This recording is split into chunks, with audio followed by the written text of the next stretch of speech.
So we've now looked at classical political economy, locating it in a context of mercantilism, a rejection of mercantilism, a rejection of the remnants of feudalism, and an acceptance of the problem of famine,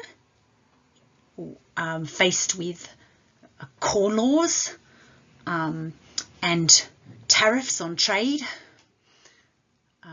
and the power of the landowning class. We then looked at Marxian political economy and noticed that the problem was now interpreted as the impoverishment of the working classes as economies changed from agrarian to industrial. We saw that that was also assumed as a problem by the neoclassical, the first neoclassical economists, who also worried that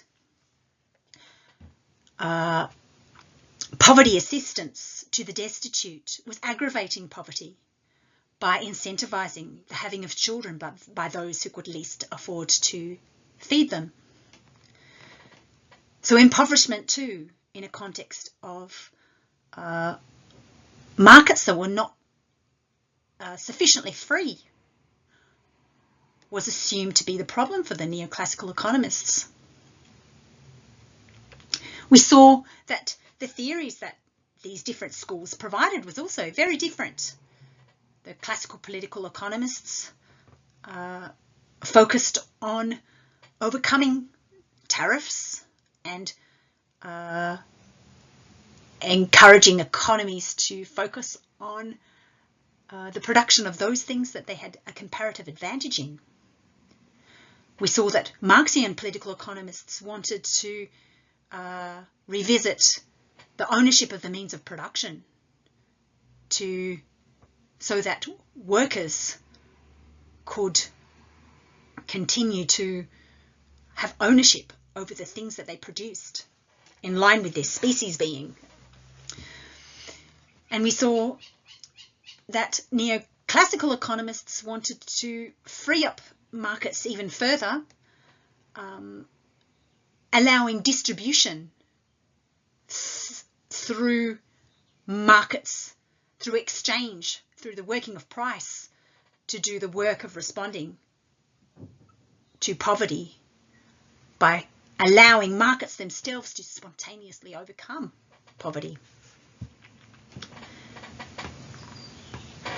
Today, in week 5, we go down a side alley, as it were, to look at institutional economics. This school is a bit fuzzier, and it's more of a minor school, but it's definitely useful nonetheless. And it was particularly important in the early parts of the 20th century,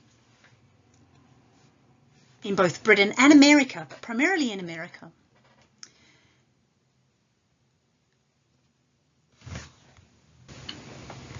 If you look at the image that I've chosen, it's no longer directly historical. It's not a picture of idyllic rural labour or the destitution of industrial labour in the Industrial Revolution. Here we've got a diagram of production processes, the supply of genes.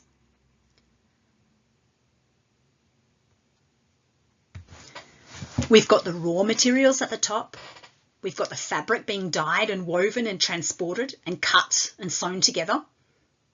And the point is that there's a whole lot of complexity going on, a complex sequence of processes that requires a whole lot of inputs and outputs. We see waste produced along the way in the graph as well.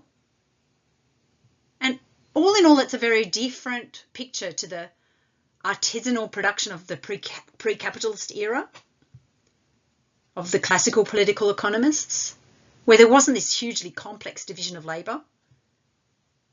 And it's also an altogether different problem to, or a depiction of economic processes to the Marxian account, which would look at the production process as primarily important. So, in a sense, the picture, the image itself will show or reveals that institutional political economy is really about trying to develop an economic theory to match these complex economic processes. So it will also deal with the globalization of production across geographical pathways. In general, what we'll see is that the institutional economists see themselves as addressing the problem of understanding and explaining how institutions, including norms, shape economic behaviour. And they think that the early neoclassical economists didn't do that well enough. So this is a period in which these processes and the interconnection between the processes is increasingly becoming recognised as essential to understand if we're going to understand who gets what and how to improve those processes. And this is why this account of economics, institutional political economy, emerged at the start of the 20th century, when these when the challenge of understanding these interconnecting markets seems to be seem to weigh very heavily on the economists, who didn't think that the neoclassical economists had done a particularly good job of that. So recalling our approach, we're again going to look at the problem that the institutional political economists accepted as their own. We're going to look at their response, the methodologies they developed, the theories they proposed, the policies that emerge. And then we're also going to apply that critical lens that we do each week. We're going to ask, who gains, who loses, and does it matter?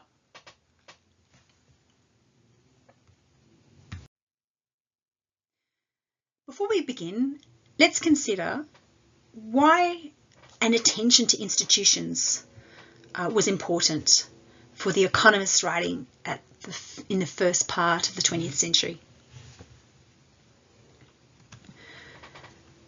It was at this stage that more and more economic activity began in cities. So cities really came to take over production.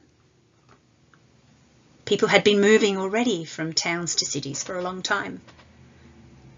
But the city became now the hub of economic activity.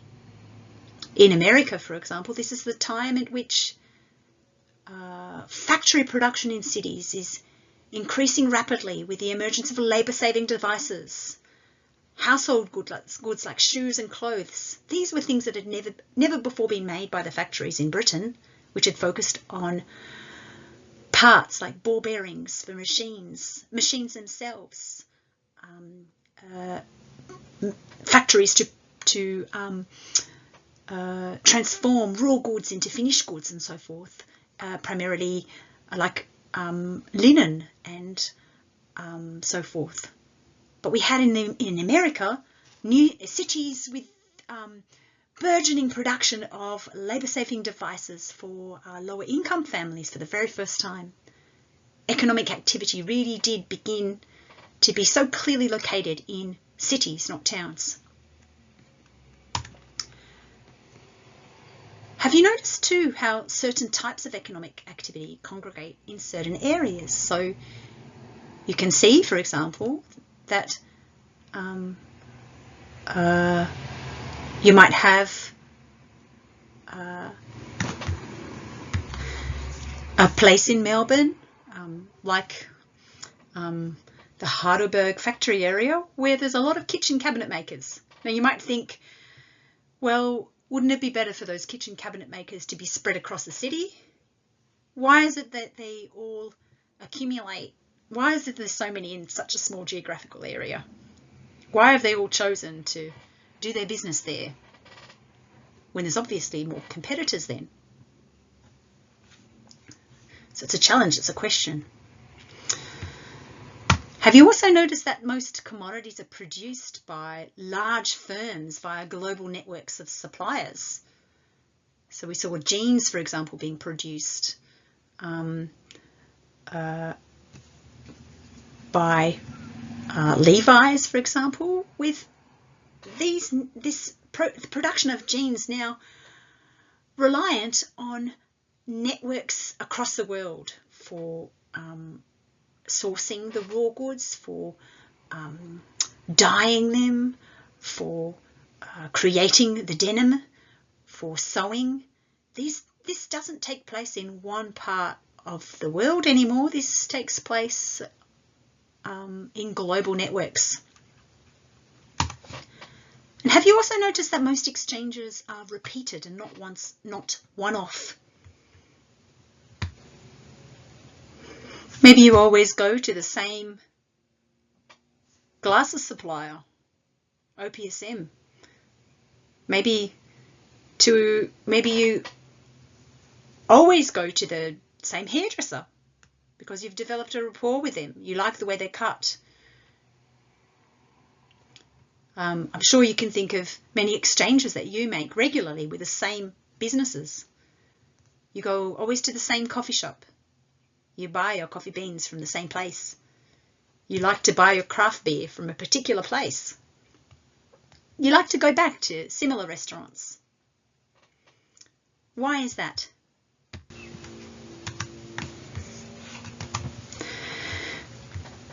These are the sorts of challenges that, behaviours that neoclassical economists didn't really initially try to explain or deal with.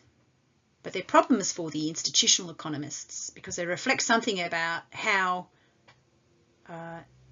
institutions regulate our behaviours, creating habits and so forth. So to return to that idea of a supply chain for jeans, an institutional approach would allow one to examine all the various factors that might lead a business to locate a part of their supply chain in a particular location. So it might be that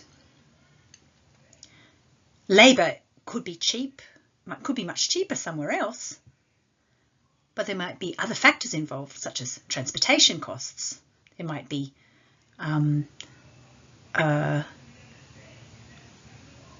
transaction costs involved in shifting the business from one place to another.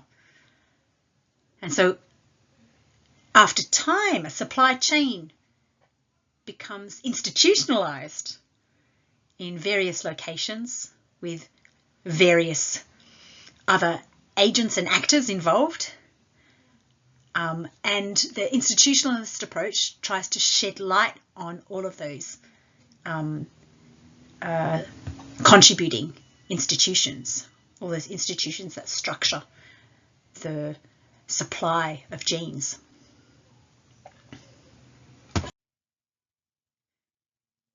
And now we have global supply chains, institutional interactions on which the production and distribution of your goods rely.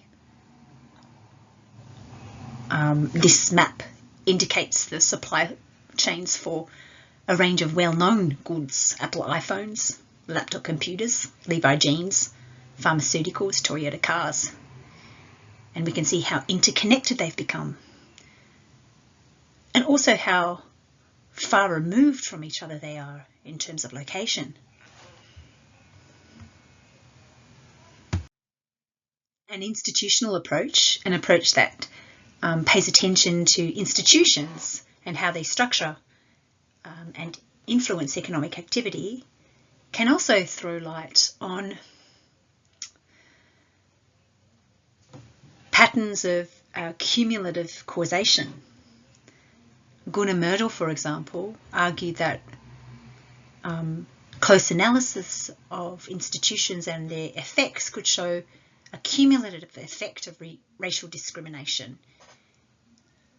Racial discrimination produces effects that beget further discrimination, he argued. For example, in 1944, he published an analysis of discrimination of African American people in the US. And the argument was that there's a vicious cycle going on by which African Americans were oppressed by white people and oppressed by the institutions of government led by white people, which in turn led to poor material outcomes for African Americans, which then justified further discrimination.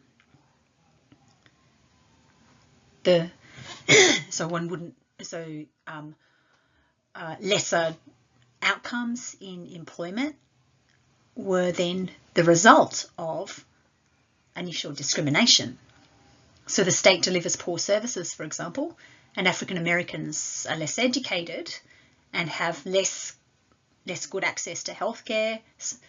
And then this lower education and worse health becomes a justification for their discrimination because they're purportedly performing less well,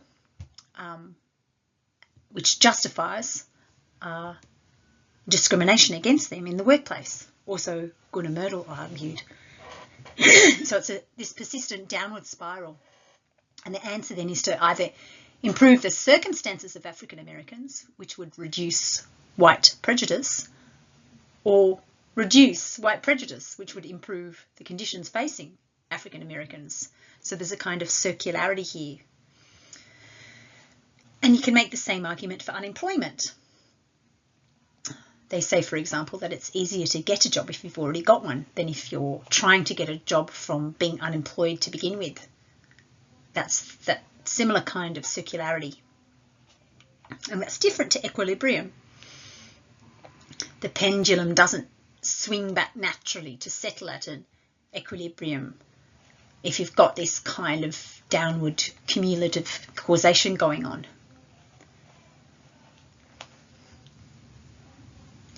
And the idea is that a neoclassical approach, which would just look at employment in terms of supply and demand, what employers are willing to pay and whether workers are willing to accept that, doesn't explain the persistence of unemployment among certain groups. Only institutions do, and cumulative causation. And this is helpful, right, if we want to intervene to try to increase unemployment among people who are long-term unemployed. So those were some preliminary reflections about initial differences between neoclassical economics and the focus of institutional economists on the institutions that regulate and influence economic behaviour. Let's now turn to part one, where we're going to look at the problem. To my mind, there are at least three problems to which institutional economists seek to respond. And the first is the problem of understanding and explaining how institutions, including norms, shape economic behaviour. And there's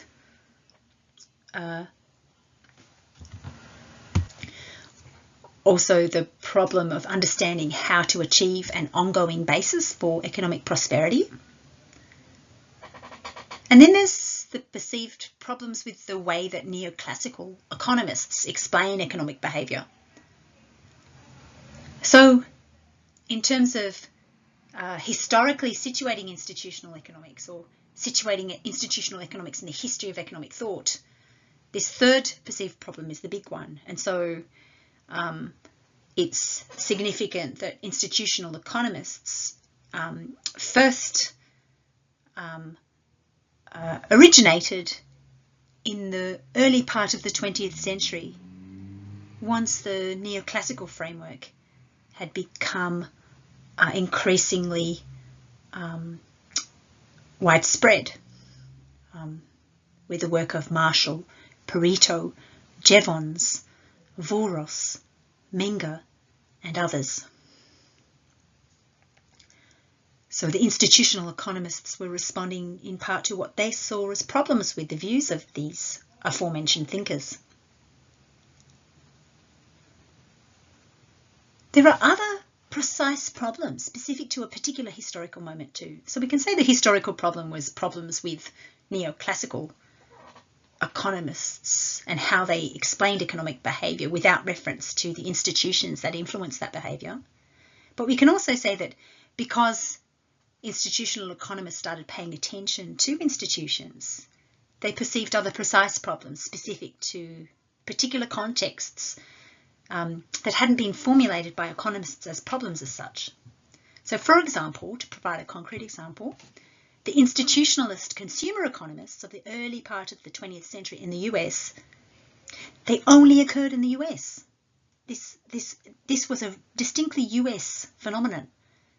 Why? Well, they were trying to understand why low-income, working-class family consumption hadn't been studied by economists. Well, it hadn't been studied in Britain because there wasn't very much consumption for low-income, working-class families. Low-income, working-class families couldn't purchase shoes. They couldn't purchase clothes. They couldn't purchase a great deal of products that began to be available in the US in the factories for the first time in the early years of the 20th century, leading up to the Roaring Twenties. So the institutionalist US economists started to ask, well, how can low-income families improve their consumption with supporting institutions? Now, this wasn't a question that the early neoclassical economists formulated their theories in Britain and Europe in the latter part of the 19th century had even posed as a problem. But it was a problem for the early 20th century family and consumer economists who identified with this institutionalist strain. So they became interested in things like the purchasing power of families, the availability of goods, what sorts of goods were being provided by factories, labour-saving devices, how consumers might be protected from the disproportionate power of producers. That became a very key theme in this period. This led to labelling laws around the regulation of weights and measures. It led to competition watchdogs. It led to regulations around refunds and around advertising. Advertising had to be true advertising, not false, and so forth. And this was led by the consumer institutional economists in the first 30 years of the 20th century in the US. Why? Well, because there were, at that point in time, we saw the first factories emerging in the Midwest cities, with factories producing labour-saving devices for families, shoes, clothes, mass-produced clothing, fridges, irons, washing machines, etc., for the very first time, leading to what we now refer to as the Roaring Twenties. Neoclassical economists had not studied this and could not really explain this, but the institutional economists, with their attention to institutions, could. So there were precise problems specific to particular historical moments that could then become visible as problems that the neoclassical economists had not really thought about before. So institutional political economy, then, if we were to try to summarise what they're concerned with, it considers the effects of power relations, the disproportionate power, say, of the producer over the consumer, the fact that consumers had to rely on advertising, but there were no regulations to ensure that the advertised good was actually going to be the same as the good, these sorts of things. Social relationships, the fact that the Second World War had led women to work in factories in the US. And when the war ended, social unrest led the housing associations to combine with government to encourage low interest loans for mortgages in order to create consumers. So we see social relationships also having an impact upon a burgeoning consumer market, fostered and promoted by government and housing policy and low interest loans and so forth. We see history as important. I haven't been able to talk about the precise problems that these institutional economists face without talking about a moment in time. Particular problems in America in the early parts of the 20th century.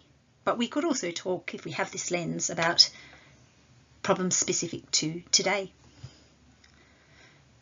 So it considers the effects of history and time, space and location and distance too. This was something that occurred, for example, in the US only. Factories producing labour-saving devices occurred first in the US. And so the problem of consumption became a problem in the US much earlier than it did in Europe and in Britain, where economists had totally ignored the problem of how to improve family consumption.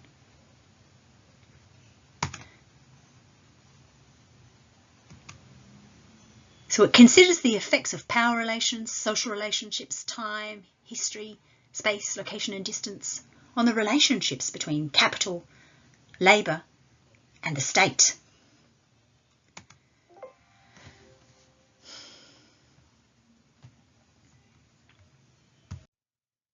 We've been talking a lot about institutions, but we haven't really talked specifically about what they are. What is an institution? Well, in your texts for this week, institutions appear as formal or informal societal rules. The rules of a game. The rules of the game of a particular society and economy. They include practices, conventions, formal laws or customs. They're socially constructed. They produce and enforce shared, standardised modes of interacting between agents, people, firms, government officials, and this enables effective coordinated action. Institutions are themselves affected by their own effects on individuals and groups. So the institutions themselves are not static. Institutions both constrain, like a rule like thou shalt not kill, and they also provide predictability and facilitate collective action. So it's a rather encompassing account of institutions, both in terms of societal informal rules as well as formal legal rules, as well as policies around welfare, around the regulation of interactions between people, who gets what. And the way that the term institutions is used in the text that you're studying is quite diverse in this way. So one will need to be attentive to what kind of institution is being studied. What is its nature? What are its effects? What are the effects of its effects on it? And so forth. You could do that, for example, with the consumer watchdogs that were pioneered in the US as a response to concerns about producer duplicity and about the power of the producer of the consumer. Those consumer watchdogs in turn had an effect on consumption itself, allowing people to buy more and buy more because there was greater levels of trust with suppliers to benefit from this increased consumption and a focus on goods for low-income families rather than for the aristocratic elite. Why are institutions important in explaining economic behaviour? Well, institutional economists are different to neoclassical economists in that they still think price is important, yes, of course, but they don't see price as the most important factor in explaining behaviour. Neoclassical economists often refer to their theory as price theory because the exchange of goods is made possible through price, and price regulates and informs that transaction and exchange. The equilibrium price reflects the market clearing price, that buyers and sellers are both the amount that a supplier is willing to supply to the market at a certain price is exactly equivalent to the amount that a buyer is willing to purchase. Price plays that role of regulating. But institutional economists say price really is only one very small part of economic activity, part of the explanation for economic activity. We need to pay attention to institutions as well, and institutional arrangements are as important, perhaps more important than price. Ronald Coase, for example, said that studying economics without studying institutions is like studying the movement of blood without reference to the body.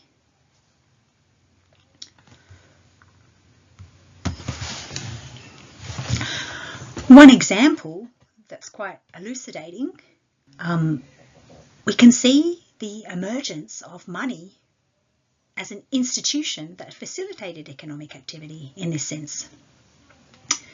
Indeed, there was a debate in the late 19th century between chartalists or institutionalists versus metallists or neoclassical economists. Now, Menger and Jevons belonged to the metallist neoclassical view, and they put forward an explanation for the origins of money that went something like this. They argued that when barter became too cumbersome, when it was difficult to find what you wanted and pay for it in the exact type of good that your transacting partner was seeking, when, for example, if I wanted corn and my partner wanted bread, but I only had rice and they had the corn that I needed but wanted bread, then barter was pretty stuffed, right? So as markets grew and barter became much more cumbersome, the idea, according to the metallists, is that precious metals spontaneously arose to provide the key functions of money. The key function of money was as a means of exchange. And the idea was that at this time, this was a major innovation because it was way more efficient. Money was more efficient. Metals were more efficient than barter. You could carry a couple of gold coins to the market to do your shopping, and that was much more convenient, for example, than lugging around your cows, lugging around bags of rice, and having the problem of wanting to buy something with, I don't know, only half a cow, or with rice that nobody wanted because they actually wanted corn, bread, that sort of thing. So money was made out of precious metal, and that was visible, and it's portable, and it's durable, and it has low carrying costs. You don't have to feed it to keep it alive. You don't have to stop it from getting mildew and rotten. And so that's the theory of money that the metallists, the neoclassical economists like Jevons and Menger, put forward as an explanation for the origins of money. But on the other side, you had the historical school who offered an institutionalist reading. although this was a bit before Veblen and a bit before before institutional economics had become its own school of thought, we can still see the historical school as demonstrating institutional analysis.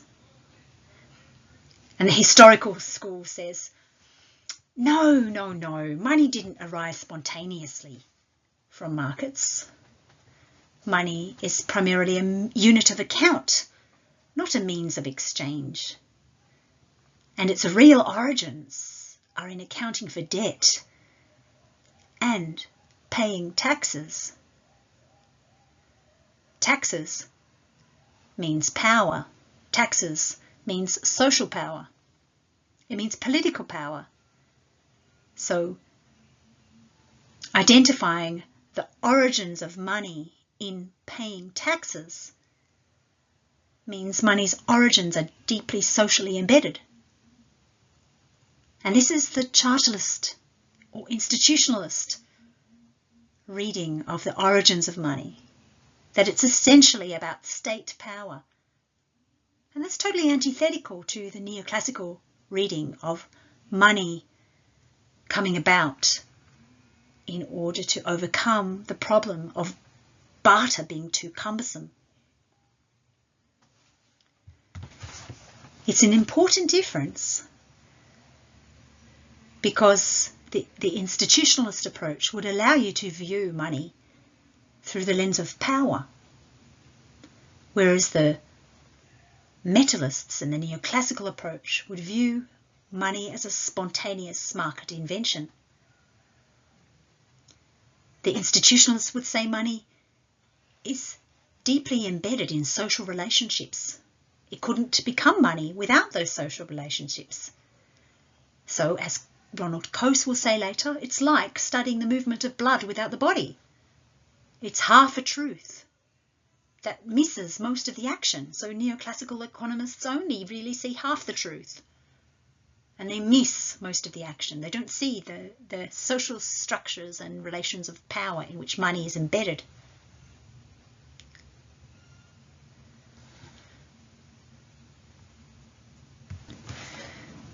So this historical school, the chartalists became this chartalist school. And although it was before the period in which we now refer to as institutional political economy, it's a helpful example of the difference in perspective and the different explanations that are possible when you take institutions as key as opposed to market and price. So we looked earlier at institutions, but let's provide some examples to try and make it more concrete. There are formal institutions like property rights, government, contract law. There are informal institutions like repeated transactions, you going to the same coffee shop, developing a rapport with a barista, enjoying the walk across the park, and being committed to that experience, even when a coffee shop nearby opens up with cheaper coffee.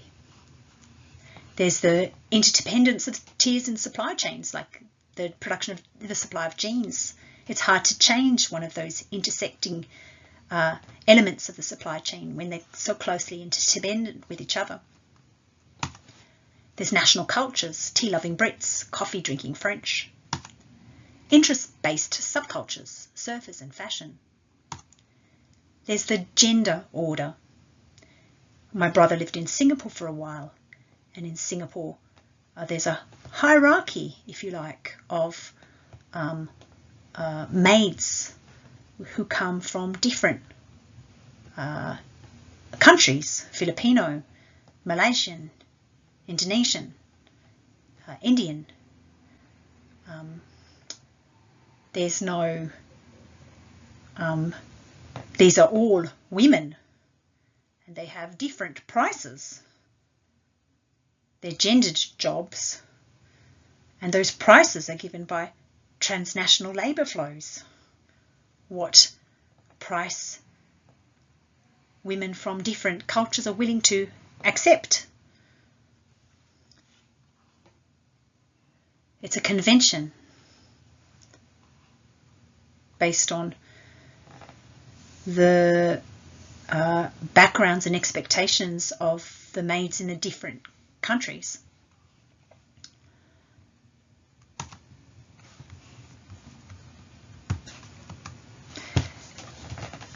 Informal institutions. An example is also interdependent locations in time and space.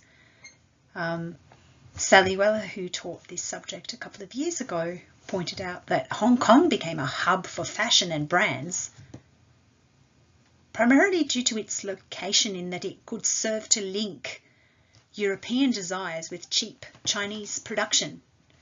Hong Kong's location, its culture, its institutions permitted businesses there to play this facilitating role, and it became a hub for fashion. The economic geography of markets. I thank Antonia Settle for the money example. Antonia taught the subject last year. And then there are both formal and informal institutions that vary over time and place. What one requires to appear in public without shame is also a function of cultural and temporal context.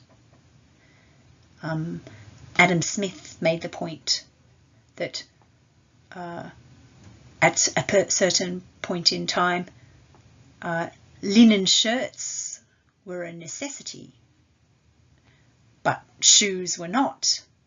Shoes were a necessity in Britain, but they weren't in France, and these are norms that differ according to time and place.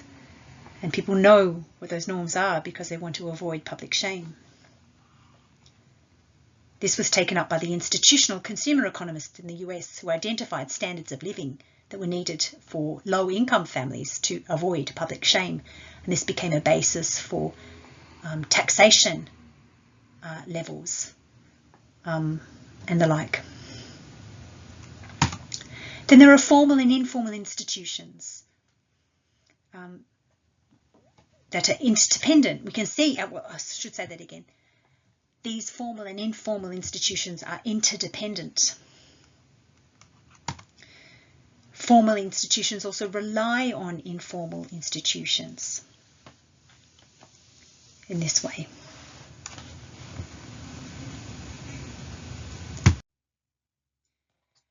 Now, I've said earlier that what we refer to in the history of economic thought as institutional political economy dates back to the very last years of the 19th century and the first decades of the 20th century. This period, particularly in the US, was called Old Institutional Political Economy. And we'll look at Veblen and the impact on methodologies of these early old institutional political economists in a moment. The idea resurfaced in the late 20th century as a form of new institutional economics, which built institutions into neoclassical analyses, trying to merge the perspectives in some way. The idea, for example, of transaction cost economics was developed to try to explain why, even if some women, for example, or some non-white persons might be just as equipped to have just as much human capital and be just as productive as men and white individuals, transaction cost economists would say that it might cost more to do the research into the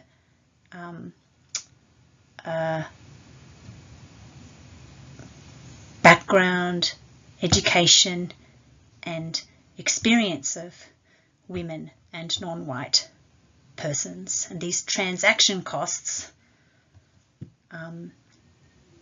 make it more expensive for businesses to take the risk of employing a woman or a non-white in a context where most women and most non-whites at a particular point in time were known to have less education, less human capital. So an attention to institutions has been built into neoclassical economists to sometimes explain why the racial discrimination and gender discrimination persist, even though there are women and non-whites who are just as good and just as productive as men and whites.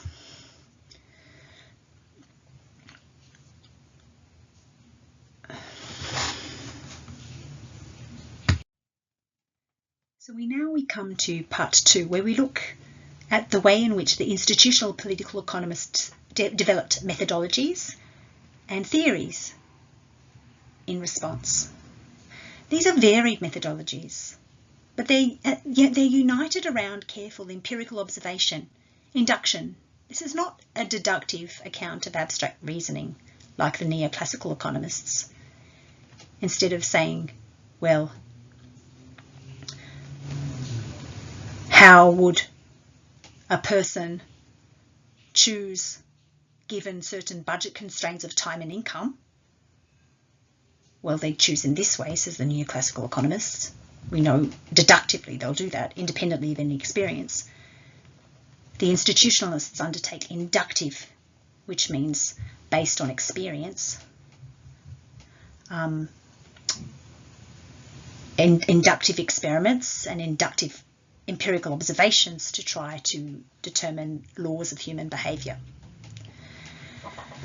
But they still vary the methodologies. They can be quantitative, like Wesley Mitchell, who compiled enormous volumes of statistical data to describe and analyse the cyclical character of economic growth. Measurement without theory, his critics used to call it. The origins of economic statistics lie in this approach, and it later became econometrics, quantitative empirical observation through induction. We see this also in the consumer economists, who determined that the consumption of farming families would not necessarily change even in a bumper year. Even though one would expect consumption to increase in a bumper year, farming families wouldn't necessarily spend because, like their urban city counterparts, because they wanted to ensure permanent income first. So the permanent income hypothesis was designed to explain why consumption of farming families would not go up like the consumption of urban families when incomes rose. That was a quantitative approach drawn from empirical observation. Then there are qualitative examples and methodologies. Veblen, we'll look at in a moment, looks at historical and qualitative, provides historical and qualitative analysis of the root of economic growth, pecuniary emulation. In all of this, there's a shared assumption that individual preferences are shaped by the social world and not just given. It's self-consciously interdisciplinary too. It recognises the importance of history, even if the methods of studying this vary considerably. It also unites around that idea that I mentioned earlier of circular and cumulative causation.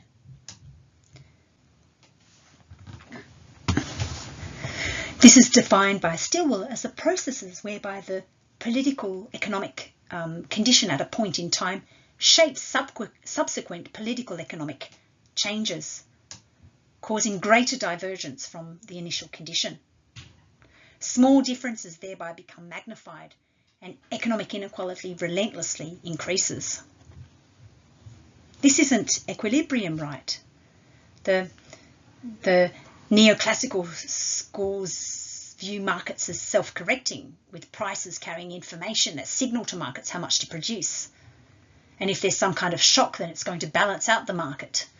the market's going to naturally equilibrate the prices and bring markets back into equilibrium. But we don't see that analysis in institutional economics.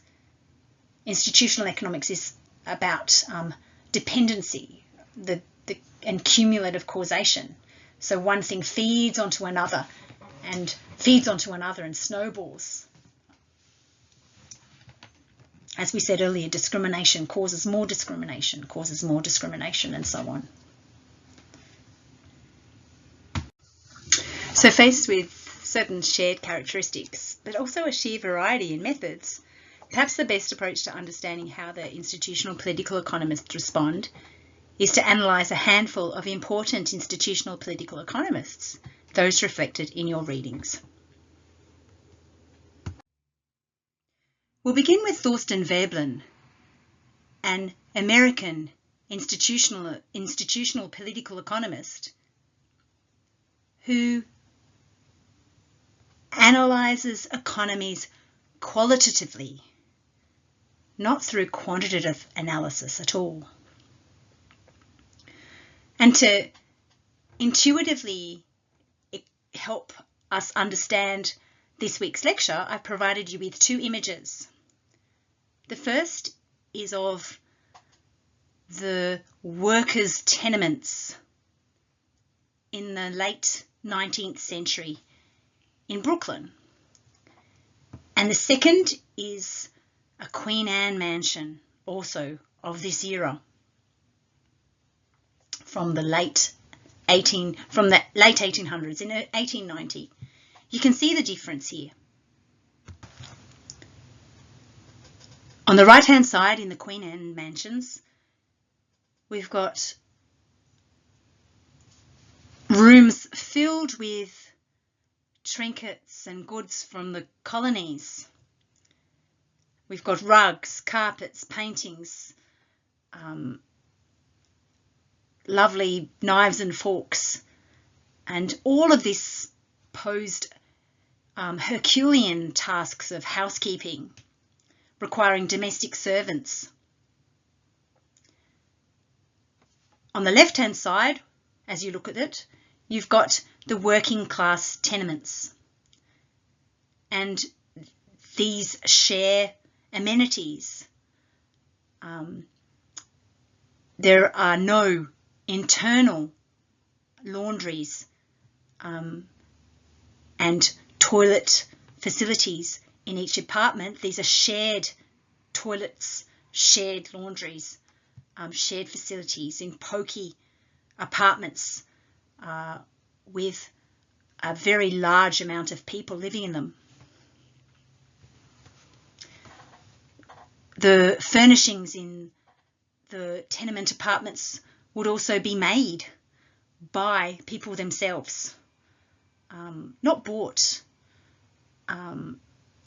They would be simple and non-decorative. We don't have many consumable items for sale for people during this period, for low-income working class families during this period. We can see the difference in the consumption patterns and habits. The factories that produce labour-saving devices and household goods have not yet taken off in America. That won't happen until the first decades of the 20th century. And you can see that striking difference between the two types of abodes. Let's turn to Veblen now. Thorstein Veblen is often considered to be the father of institutional economics in America, and he wanted to explain why consumption had taken the form that it did. Remember, we're in the very late 1800s here, and the very early 1900s. So the argument of Veblen is that the purpose of the acquisition and accumulation that occurred during this period was not the satisfaction of physical needs at all.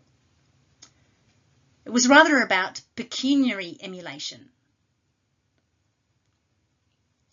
By that, he means that the elite aristocratic families are trying to fill their Queen Anne mansions with goods in order to achieve the esteem of their peers through their purchases, through goods from the colonies, through afternoon teas, through cutlery, through nice goods, through carpets and so forth, through lavish expenditure on consumable items that I said pose Herculean tasks for a housekeeper, requiring domestic servants. So consumption in this period is really about pecuniary emulation for the elite, for the bourgeois, for the owners of the Queen Anne mansions. The need for subsistence may, for a time, be the dominant motive of acquisition for the working factory classes, but economic growth, Veblen argues, arises from conspicuous consumption through a competitive desire for status.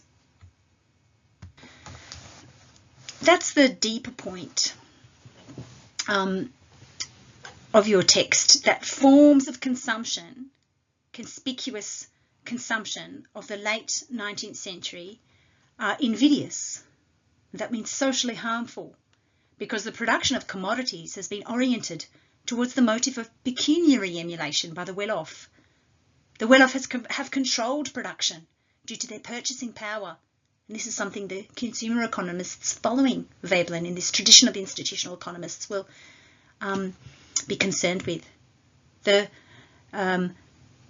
well-off in their Queen Anne mansions have controlled production due to their purchasing power. And this is at the expense of the working class factory families who have had very few commodities within reach of their purchasing power.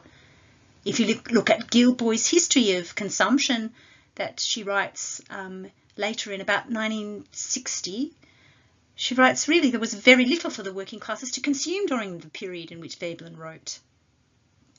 Consumption didn't exist for the lower classes. They were still making the things that they needed. Shoes, clothes, etc.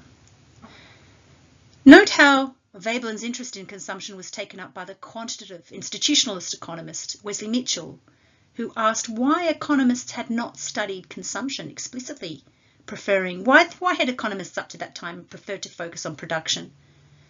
Mitchell's question paved the way to work by the first disciplinary economists who were women: Hazel Kirk, Elizabeth Hoyt, Margaret Reed, who were the first women to be employed in economics departments, in joint appointments between home economics and economics.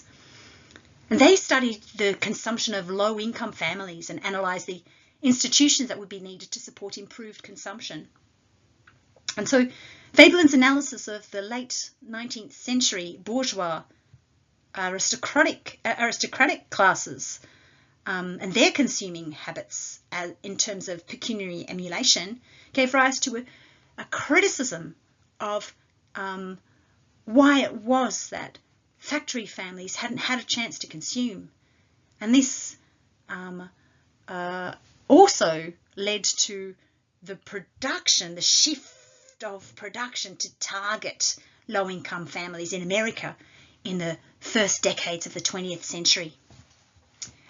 You'll have to wait for my book on this, Economics and the Family, A Social and Political History, which is really the first book in existence to track the changing ways in which economists have studied families from the 19th century to the present.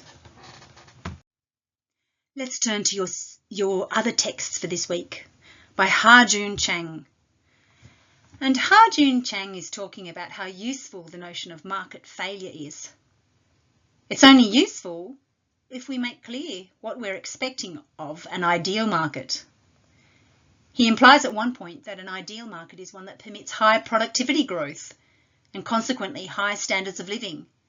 And this means, he argues, that the neoclassical concept of market failure is not a useful analytical concept.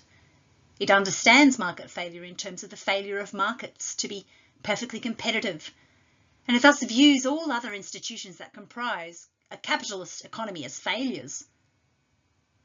For example, formal producer associations, informal enterprise networks, trade unions, etc. These are all evidence of failure.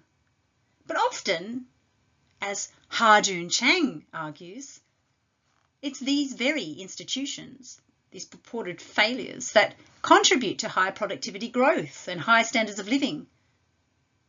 So it's more important, according to Ha-Joon Chang, to define the ideal market and assess whether existing institutions facilitate or inhibit its achievements. He makes several further sub-points that are also interesting, but generally he paints this picture of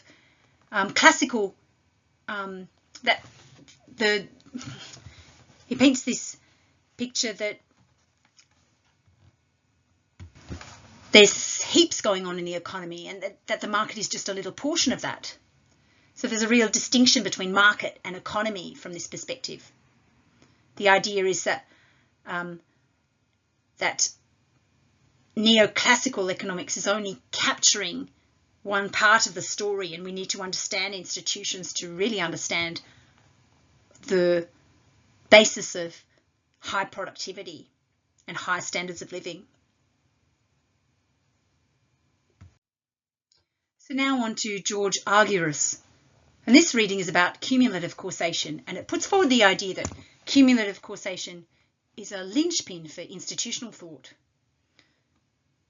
This model of cumulative causation provides a much greater scope, he claims, than neoclassical economics for the government to alter the trajectory of industrial development in a positive way. So there's much more scope for the state to have an impact in this reading. If prior actions determine future actions, then there's scope for policy to set a path for path dependency, to set things going in a certain direction. By contrast, neoclassical economics views a country as restricted by its natural endowments of resources and its comparative advantage in the production of certain types of goods rather than others. But if we recognise why it is that economic decline occurs, then we might be able to identify ways of intervening using cumulative causation to prevent that decline. Argyros lists 6 factors that can produce a cumulative effect that leads to economic decline. And understanding how to overcome these limits can permit creative interventions to alter the trajectory of industrial development. This, of course, is the nature of industrial policy. So Argyros talks about the car industry, for example, and that's been a real focus of industrial policy in lots of countries, because if you nurture a car industry, then you're going to see growth in a whole range of related industries. If you're shaping economic development, because you start with the car industry and it builds out from there. Similarly with high-tech industries, fostering research and development in specific industries. The idea is that industries build up into a cluster and then they build out sideways. And it's a really different approach to a neoclassical approach, which says in theoretical terms that the economy is going to move towards its comparative advantage, which probably isn't cars or high tech or whatever. And in policy terms, the neoclassical approach would say that you shouldn't nurture a car industry. You shouldn't have tariffs or subsidies or any other government programs in this car sector because you end up with more expensive cars. And that's certainly a debate that's played out in Australia over decades. We now have no car industry, and that's something that the Productivity Commission has looked into.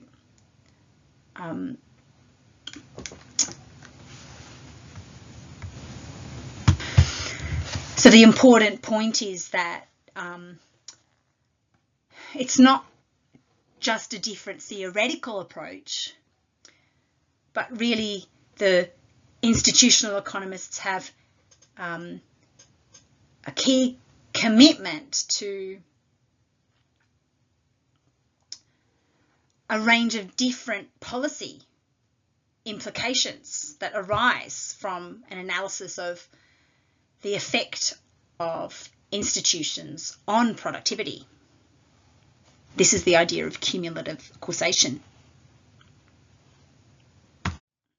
Geoffrey Hodgson's paper is on old and new institutional economics, and I mentioned them on a previous slide. So the central traits of old institutional economics, all of which are absent from neoclassical economics, comprise the idea that individual tastes are not given but shaped by institutional circumstances and by particular influences, like advertising. There's also upward and downward causation between individuals and institutions. Individuals create and change institutions, just as institutions mould and constrain individuals. There's also an enhanced concept of power. With these traits, old institutionalism is more able to address questions of structural change and long-term economic development. But the analysis becomes more complicated and less open to formal modelling in normative terms. Formal modelling. In normative terms, the individual is no longer taken as the judge of his or her or their own welfare. An alternative type of welfare analysis is required, including addressing the difficult question of the discernment and evaluation of human needs. I promise you we are now approaching the end because we're in part 3, critical considerations. So who wins, who loses, does it matter? Well, the sheer diversity of approaches that comprise institutional political economy makes it hard to answer this question. Institutional political economists often ask these questions of a particular economic interaction. And so they are actually asking who wins, who loses, doesn't matter. They're engaging in considering how to define what it is that makes an economic interaction good. And that's quite interesting in itself.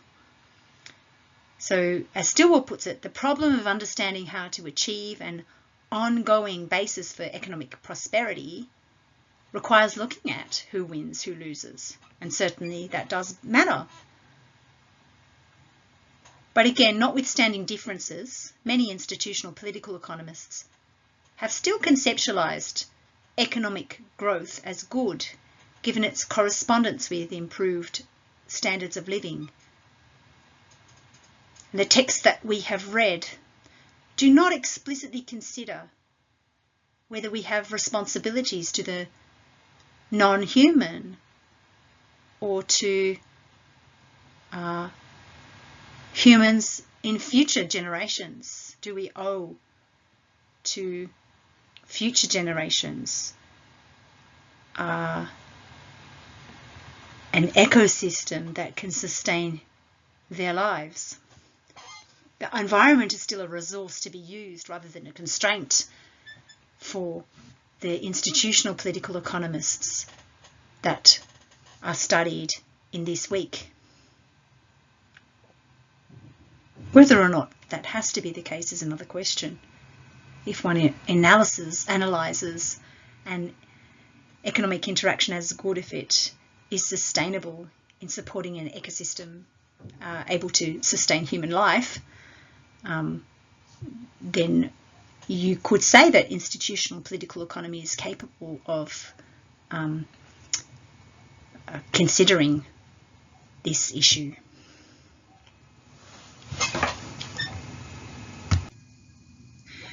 Next week, we're going to look at feminist political economy, and we'll see that in some senses, feminist political economy grew from a reflection on the ways in which institutions constrained women's roles in the economy, and how, if one is committed to gender equality in economic outcomes as a good effect of economic interaction, then the question then becomes how to design institutions that might support that objective. We will turn, and so feminist economics is sometimes closely related to institutional political economy, because it recognises the impact of institutions on behaviour that would otherwise be viewed by the neoclassical economist as purely rational. We'll turn